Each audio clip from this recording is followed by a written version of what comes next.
পয়সা চাল দিছি বলে এক উপরে বেশি পাখি 6 মাসে সরষে চাউল দিয়ে গেছে আমার দাদা কি বউ পালে নাই?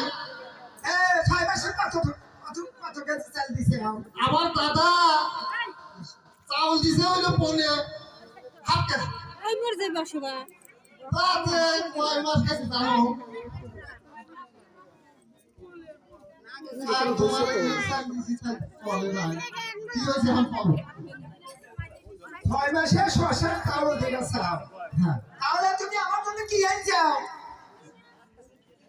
মেলা টানছি ব্যাগ বুঝাই এই যে বিদেশ থেকে আনছি দেখো তুমি যে কত হয়েছে ব্যাগ বুঝাই দেহ আমি তোমার কত ভালোবাসি শোনো মেলা দিন পরে আসলাম তুমি যদি একটু গান শুনাইতে আসো তাহলে মনটা একটু ভালো হতো মানে ভাঙা মন চাঙ্গাও যেত